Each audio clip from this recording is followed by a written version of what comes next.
leg of the 2014 National Sevens Circuit is kicked off by the Kabeberi Sevens tournament hosted by Mwamba RFC. This tournament has been hosted by Mwamba since 1988 in memory of the late George Mwangi. Fans and players alike are looking forward to an exciting series of tournaments with the more popular sevens version of the game. Stay tuned for more action. The Kabeberi rugby season is officially on. Mwamba RFC hosted the first tournament in the National Sevens Circuit at their home ground at the Railways grounds in Nairobi. All the big guns were there, and not so much was expected in terms of a team pulling a fast one on the established masters of the sevens game. For day one, Catholic University fired a warning to the so-called big boys by qualifying for the main cup quarterfinals from Pool A. First, they beat Western Bulls 19-15 in their opening match. The end of this game, and the pass is good, and how about that? KCB must have been watching from the sides as they walloped the Catholic boys 43-7 in the next pool match. But Catholic University recovered to edge out Kisumu RFC 7-5 and booked a quarter-final berth. And so Paul Murunga led his charges against a battle-hardened Mwamba RFC. It is always tough playing against Mwamba, especially when they are playing at home. But of the two sides, Homeboys RFC had the character on this day as they bullied Mwamba from the first whistle to the last, running away with a healthy 26-5 win.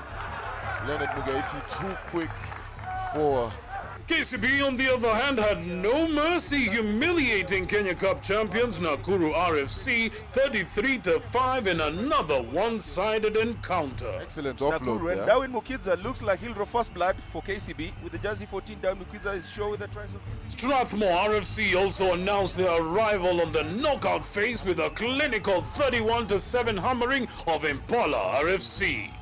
This was a huge dent to Impala RFC, who have set certain minimum targets to achieve in the sevens rugby season. David Dinda not able to keep up with him.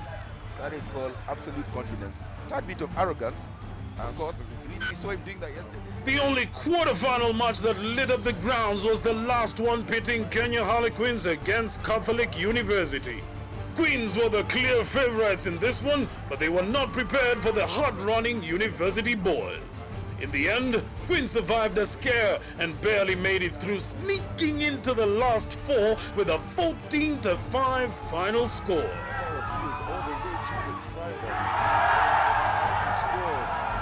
They managed only 2 tries against 1. Excellent fend-off.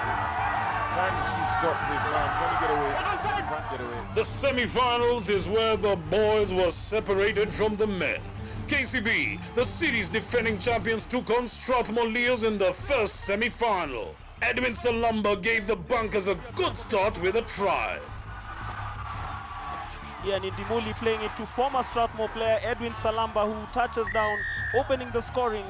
Leos responded with a converted try by Adrian Opondo to lead 7-5. Has Adrian Opondo in support, and Opondo is cantering all the way to the try line. One of the fastest back row players you'll ever see.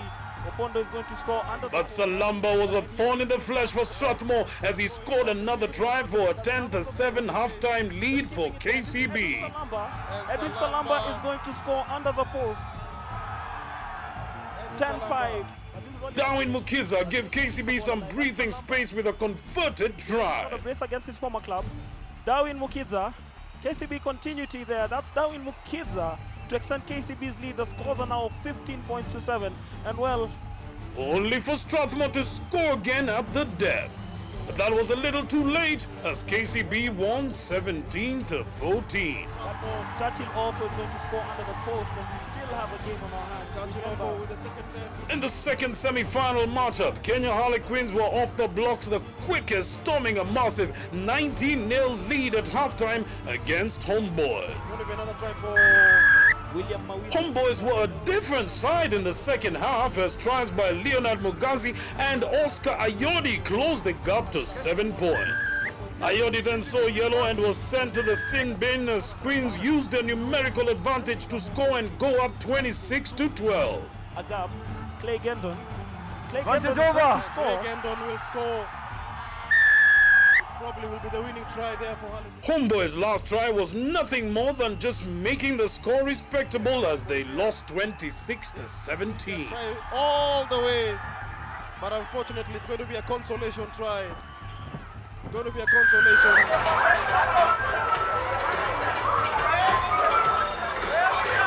The explosive nature of the semi-finals was replicated in the final match, which ended up being a one-sided affair. Oliver Mangeni and Ken Mossetti's tries sent KCB 12-0 up just before halftime. And KCB will coast him for the first try. Great work there. With pressure from Queens, KCB turned the tide with Oliver Mangeni once again punishing Queens with a Sao Otieno, putting the icing on the cake to give KCB a well-deserved 24-0 win. Typical of any forward, Mangeni skips through and skips to two, scores a try. Oliver Mangeni. With a win in the Kabeberi Sevens tournament, KCB have launched the defense of their national sevens crown on a sound note. Next up is Kisumu City for the Dallas Sevens.